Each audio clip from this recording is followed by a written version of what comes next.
ജാസ്മിന് big boss വീട്ടിൽ കുളിക്കാറില്ല എന്നൊക്കെയാണ് പറയുന്നത്. അതുപോലെ തന്നെയായിരുന്നു ഷിയാസും. അങ്ങനെ ഉണ്ടോ? ഞാൻ കുളിക്കാറുണ്ട്. എന്തൊക്കെയാണ് നടക്കുന്നേ? എന്തൊക്കെയാ എന്ത് ചോദ്യാണ്, ഒരു ഊള ചോദ്യമൊക്കെ ചോദിച്ചു. അതെ, ഇടഞ്ഞ ഞാൻ കൊല കൊമ്പനാ, കൊല കൊമ്പൻ. ഇടഞ്ഞില്ലെങ്കിലോ? കൊലയില്ലാത്ത കൊമ്പൻ. പൊന്നെ ശാരിക നിന്നെ കാണാൻ താരകം താഴെ വന്നു ആശംസയേകാൻ. അധികമൊന്നുമില്ല, 2-3 പിരി എവിടെ എനിക്കതല്ല തലക്കോളം കിറക്കഞ്ഞ മനുഷ്യന്മാർ ഇങ്ങനെ കാണിച്ചു വിട്ടു. പൊതുവിൽ ആക്രമണകാരി വാസനയുള്ള ആൾക്കാരെയാണോ ഷിയാസിന് ഇഷ്ടം? കാരണം ഇപ്പം റോക്കി ആയാലും ജാസ്മിൻ ആയാലും ഇച്ചിരി ഒരു എക്സെൻട്രിക് ടീമുകളാണ്. അതുപോലത്തെ ഒരാളാണോ ഷിയാസും? ഒരേ കാറ്റഗറി പെട്ടവരെ പെട്ടെന്ന് ഇഷ്ടപ്പെടുമല്ലോ നമുക്ക്. കാരണം നമ്മൾ അവരെ ന്യായീകരിക്കും. ഞാൻ ഒറ്റ വലിക്ക് കുടിച്ചു. അമ്മാരി ചൂട് ചോദ്യം നിങ്ങൾ ചോദിച്ചു. എന്തോന്ന് പറയാൻ, എന്റെ കയ്യിൽ ഇത് മാത്രമുള്ളടാ. നീ പുറത്തേക്ക് ഇറങ്ങി വാതിലടച്ച ഈ അണ്ടർവെയർ ഒരു ജനലിൽ കൂടി ഞാൻ തരാം. എന്നെ വേർബോഡി ആയിട്ടെങ്കിലും ജീവിക്കാൻ അനുവദിക്കടാ. നിങ്ങൾ ഈ സപ്പോർട്ട് ചെയ്യുന്ന ആൾക്കാരുമായിട്ട് നിങ്ങളുടെ ക്യാരക്ടറുമായിട്ട് എന്തൊക്കെയോ സാമ്യമുള്ള പോലെ ഫീൽ ചെയ്യുന്നത്. പൊന്ന് ശാരികേ, ഞാൻ അവരെ സപ്പോർട്ട് ചെയ്യുന്നത് എന്തുകൊണ്ടാണ്? ആ ബിഗ് ബോസ് ഷോ കണ്ടുകൊണ്ട്. അല്ലാതെ എന്റെ ക്യാരക്ടർ അവരും തമ്മിൽ ഒരു തേങ്ങയില്ല. ജാസ്മിൻ പെണ്ണാണ്, ഞാൻ ആണാണ്. എന്ത് ക്യാരക്ടർ? കുന്തിരിക്കാൻ എനിക്ക് ഇഷ്ടമാണ് എന്ന് വെച്ചാൽ അതിന്റെ മൂട്ടിലിട്ട് പോയിക്കരുത്. അറിയാവുന്ന ആരെ കൊണ്ടെങ്കിലും താൻ രക്ഷ എഴുതി കെട്ടിച്ചോ, തനിക്കാണ്ട് വലിയ കുഴപ്പം തുടങ്ങുക. ജാസ്മിൻ കാണിക്കുന്ന ഓരോ ഫെമിനിസ്റ്റ് ആണോ? ഞാൻ ഫെമിനിസ്റ്റ് ഒന്നുമല്ല. എന്നാ പറ. ഓക്കെ, അല്ല, നിങ്ങൾക്ക് ഒരു വ്യക്തിപരമായിട്ട് ഒരു ദേഷ്യമുണ്ടോ? തുടക്കം വഴി പറഞ്ഞിരുന്നു വളരെ. ഇവിടെ നന്നായിട്ട് ചോദിച്ചു, ഇവിടെ ചോദിഞ്ഞ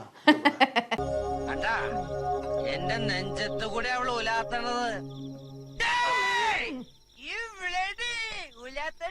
ഞാൻ പറഞ്ഞു എക്സെൻട്രിസിറ്റി ആണ് നിങ്ങളുടെ മുഖമുദ്ര. അതായത് തെറി വിളിക്കുക, ജോ ഇടിച്ച് പൊളിക്കുക, കുളിക്കാതിരിക്കുക, അതുപോലെ പിന്നെ ഗ്യാസ് ഓഫ് ചെയ്യുക. ഇങ്ങനത്തെ എന്തൊക്കെയോ ഹോബികളാണ്. അയക്കെന്തറ പ്രാന്താണ്. അയ്യോ പൊന്നു മോനെ, പ്രാന്ത് എന്ന് പറഞ്ഞ ഈ സൂക്കറിനെ കുറച്ച് കാണരുത്.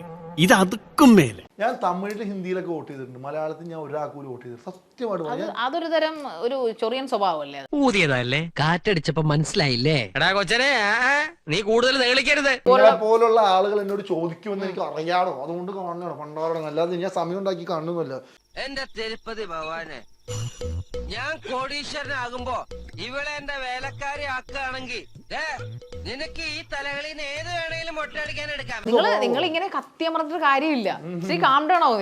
നിങ്ങളോട് ആദ്യമേ ഈ ഷോയുടെ പ്രത്യേകത പറഞ്ഞിരുന്നു, ഹോട്ട് സീറ്റ് ആണ്. അപ്പൊ നിങ്ങൾ തീർച്ചയായിട്ടും എനിക്ക് പൊരിച്ചേ പറ്റും. കൂടുതൽ വിശേഷം നീ പറയണ്ട, എനിക്കറിയാടി നിന്നെ. ഒന്നിൽ വീട്ടുകാരെ പേടി വേണം, അല്ലെങ്കിൽ നാട്ടുകാരെ. ധിക്കാരി, ഞാൻ മനസ്സമാധാനത്തോടെ കിടന്നുറങ്ങിയിട്ട് എത്ര ദിവസമായിന്നറിയോ? ഞാനിപ്പോ എന്തു പറയാ, സമയം വളരെ മോശമാണ് എന്റെ. ഇനി വിഷമിച്ചിട്ട് കാര്യമില്ല, വരാനുള്ളത് വഴി തങ്ങില്ല. ഇതങ്ങനെയല്ലല്ലോ, വരാതെ പോയതിനെ ഫ്ലിപ്കാർട്ടിലൊന്ന് ഓർഡർ ചെയ്ത് വരുത്തിയതല്ലേ. എടാ, ഞാൻ 3ാം സ്ഥാനമായ ആളാണ് ബിഗ് ബോസിൽ. ഈ ബിഗ് ബോസ് കൊണ്ട് മാത്രമാണ് ഞാൻ വീട് വെച്ചതും കാറ് വാങ്ങിയതും ജിമ്മ് വെച്ചതും ഇപ്പൊ സിനിമയിൽ അഭിനയിക്കുന്നതും സ്റ്റാർ മാജിക്. അതുകൊണ്ട് ബിഗ് ബോസ് സീസണിൽ എല്ലാ സീസണിലും എന്ത് വൃത്തിയായിട്ട് കാണിച്ചാൽ അതിനെ സപ്പോർട്ട് ചെയ്യുന്നതാണ് നിങ്ങൾ പറയുന്നത്. ചോദിക്കുന്നത് എടോ, തനിക്ക് നാണമില്ലേണോ? ഇല്ല. അത് തന്നെ. എടോ, എന്റെ സീസണിൽ അങ്ങനത്തെ പ്രശ്നമൊന്നും ഇല്ലടോ.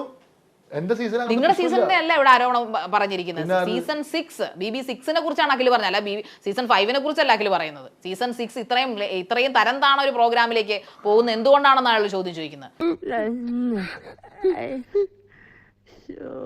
ബാബു, ആ ജ്യോത്സ്യൻ കാറ്റുപായ ഗോപീകൃഷ്ണനെ ഒന്ന് വിളിക്കണം.